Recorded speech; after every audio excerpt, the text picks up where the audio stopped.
on Kashmir, actually we have done, I think, a good job solving most of it. I think removing Article 370 was step number one.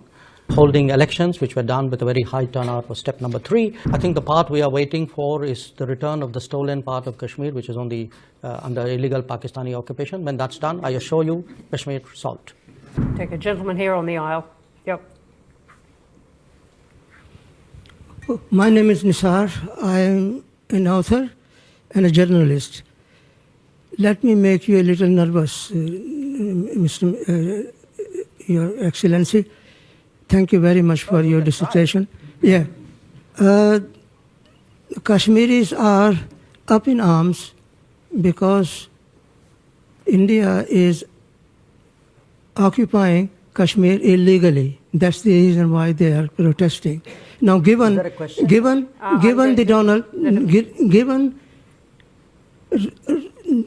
Mr. Trump's zeal for striking peace and peace deal, can Narendra Modi use his friendship with Donald Trump to solve out the problem of Kashmir? There are 1 million soldiers stationed in Kashmir to control 7 million Kashmiris. So what are you going to do about the Kashmir problem? Okay, you haven't spoken about it. Can we just capture the question there? Thank you. Look, on Kashmir, actually we have done, I think, a good job solving most of it. I think removing Article 370 was step number 1.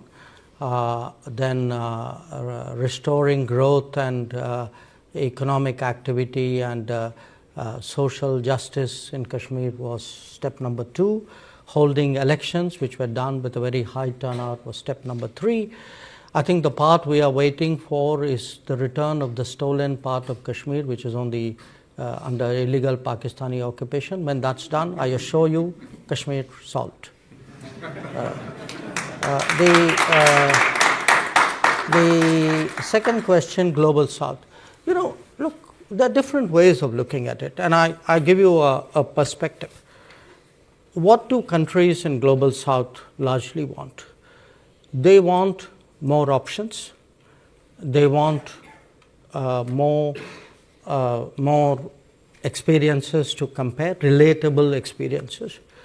They would like to get into relationships which actually help them build their society on a sustainable basis. So forget India, China for a moment.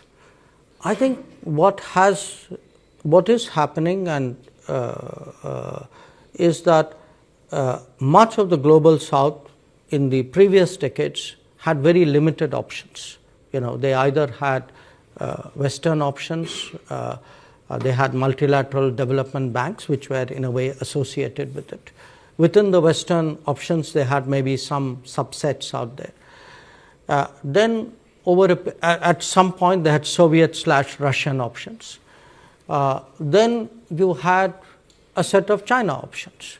Now today, if there are Indian options, I would argue that actually it's better for the Global South. It's not worse, because they now have many more possibilities to choose from. They will be in a position to evaluate which of these options and which of these relationships somewhere fit into their growth aspirations. And I can certainly say, where India is concerned, we have today projects in almost 80 countries of the Global South. We have delivered actually about 600 significant projects in the last many years. And I do think that by doing so, obviously the partner country is benefited, but it also strengthens the hands of the partner country in dealing with other relationships. So I would not put this negatively at all. In fact, just like I say for India's positioning, a multipolar world is helpful, I think for Global South as well, I think a multipolar world is helpful, and it actually increases their negotiating ability.